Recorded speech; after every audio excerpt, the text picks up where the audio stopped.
Channel में। आज की कहानी है जादुई बैंगन। एक समय की बात है, मायापुर नाम का एक गांव था। उस गांव में बंसी अपनी बूढ़ी दादी के साथ रहा करता था। बंसी के माता पिता का देहांत हो गया था। बंसी की आर्थिक स्थिति काफी खराब थी। जैसे तैसे करके उन्हें एक वक्त का खाना नसीब होता, कभी कभी तो भूखे पेट ही सोना पड़ता। एक दिन की बात है, बंसी की दादी की तबीयत काफी खराब हो गई। अरे बंसी बेटा, बेटा बंसी कहाँ है? क्या हुआ दादी? बेटा रात के खाने के लिए घर में राशन नहीं है, जरा खेत में जाकर देखा कोई फल सब्जी मिल जाए तो रात के भोजन का इंतजाम हो जाए। ठीक है दादी, आप आराम करो, मैं देखकर आता हूँ। यह बोलकर बंसी खेत के लिए निकल जाता है। थोड़ी देर में वो अपने खेत पर पहुँचता है। ओहो, सारी सब्जियाँ तो अभी कच्ची है, क्या लेकर जाऊँ समझ नहीं आ रहा है। अभी बंसी सोच ही रहा था, तभी उसे एक आदमी की आवाज सुनाई देती है। बचाओ बचाओ, कोई है? कोई मुझे सुन रहा है? मेरी मदद करो। अरे ये आवाज किसकी है? अरे मैं यहाँ गड्ढे में गिरा हूँ, कोई मुझे निकालो यहाँ से। आवाज सुनकर भागता हुआ बंसी एक गड्ढे के पास पहुँचता है। वो गड्ढा बहुत ही गहरा था। तभी बंसी ने देखा उस गड्ढे के अंदर एक साधु बाबा गिरे हुए थे और वो मदद के लिए पुकार रहे थे। बिना कुछ सोचे समझे बंसी उन साधु बाबा की मदद करने लगता है और उनको सही सलामत उस गड्ढे से बाहर निकाल देता है। बेटा, आज तूने मेरी जान बचा ली। अगर तू ना आता तो मैं उस गड्ढे में पड़े पड़े मर जाता। तेरा धन्यवाद बेटा। इसमें धन्यवाद देने वाली कौन सी बात है बाबा? मेरी दादी ने मुझे यही शिक्षा दी है कि किसी मुसीबत में पड़े आदमी की हमेशा मदद करनी चाहिए। वाह, तेरी दादी माँ ने तुझे अच्छी शिक्षा दी है बेटा। मैं तेरी हिम्मत से खुश होकर तुझे एक उपहार देना चाहता हूँ। कैसा उपहार बाबा?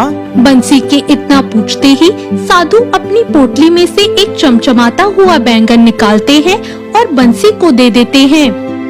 बेटा ये ले, ये बैंगन तेरी सारी मनोकामना पूरी करेगा। ये बैंगन? पर कैसे बाबा? ये तो केवल एक बैंगन है। बेटा ये कोई मामूली बैंगन नहीं है, ये एक चमत्कारी बैंगन है। इससे तुम जो भी मांगोगे वो सब तुमको मिलेगा।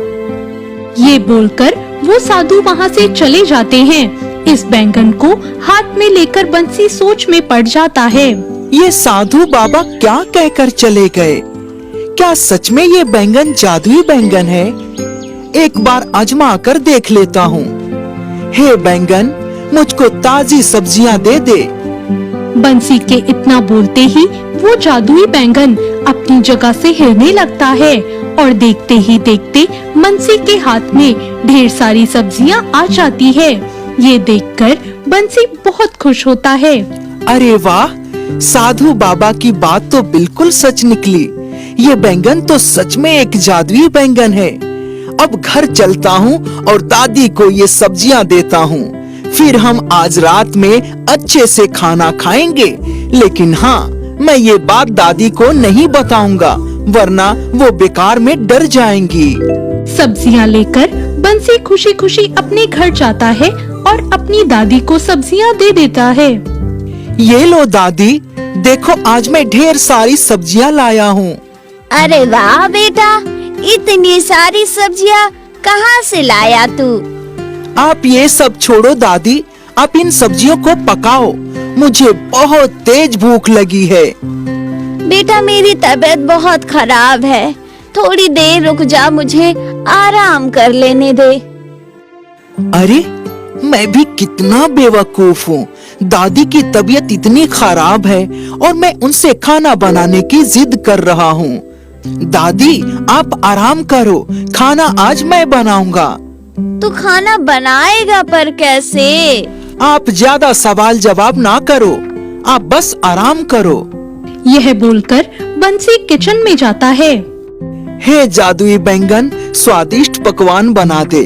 बंसी के बोलते ही बैंगन अपनी जगह से हिलता है और देखते ही देखते खाली बर्तन गर्मा गर्म पकवान से भर जाते हैं। जब बंसी की दादी ये देखती है तो वो चौंक जाती है। अरे बंसी, तूने इतना सारा पकवान अकेले कैसे बना लिया? अरे दादी, आप सवाल जवाब बहुत करती हैं। आप ये सब छोड़िए और खाने पर ध्यान दीजिए। इसके बाद दादी और पोता पेट भरकर खाना खाते हैं और फिर सो जाते हैं। अगली सुबह होती है। बंसी की दादी सुबह का नाश्ता बनाने की तैयारी में लग जाती है। तभी उनकी नजर उस जादुई बैंगन पर पड़ती है। अरे ये बैंगन यहाँ क्यों पड़ा है? जरूर कल जो सब्जियाँ बंसी लाया था उनमें से गिर गया होगा। एक काम करती हूँ, आज बैंगन की सब्जी बना लेती हूँ। बंसी को भी बैंगन पसंद है। बंसी की दादी जादुई बैंगन को मामूली बैंगन समझती है और उसे पकाने के लिए रसोई में ले जाती है और अनजाने में उस बैंगन को चाकू से काटकर 2 भागों में कर देती है।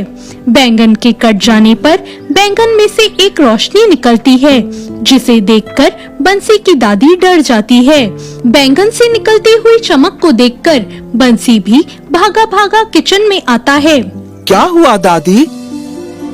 अरे बेटा देख ना, मैंने जैसे इस बैंगन को काटा अचानक से इसमें से एक रोशनी निकली, जिसे देखकर मैं डर गई। क्या? अरे ये तो वो जादुई बैंगन है जिसे दादी ने काट दिया। अब क्या होगा? अभी तो मैंने बहुत कुछ सोचा था। अरे बंसी, तू किस सोच में डूब गया? अरे दादी, जिस बैंगन को आपने काट दिया वो कोई मामूली बैंगन नहीं था, वो एक जादुई बैंगन था। क्या? जादुई बैंगन?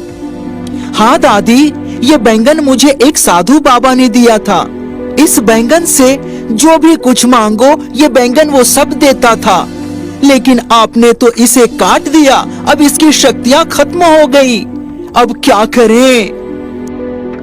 बंसी, तू परेशान मत हो, मैं कोई उपाय ढूंढती हूँ। ये बोलकर बंसी की दादी बैंगन में से बीज निकालती है और उसे घर के बाहर बो देती है। देखते देखते कुछ दिनों में उस बीज का एक बैंगन का पौधा उगता है और कुछ ही दिनों में उस बैंगन के पौधे में से बैंगन उगने लगता है, जिसे देखकर बंसी बहुत खुश होता है। वो बैंगन भी पिछले बैंगनों की तरह एक जादुई बैंगन था। जादुई बैंगन की वजह से बंसी और उसकी दादी के दिन सुधरने लगे थे। उन्हें जो भी चाहिए था वो उस जादुई बैंगन से मांगने लगते थे और देखते ही देखते उनका घर खुशियों से भर गया था। अच्छा घर, धन, दौलत, अब सब चीजें उनके पास थी और उन्हें किसी चीज की कोई कमी नहीं थी। तो ये थी आज की कहानी। आपको ये कहानी कैसी लगी? कमेंट करके जरूर बताएं। धन्यवाद।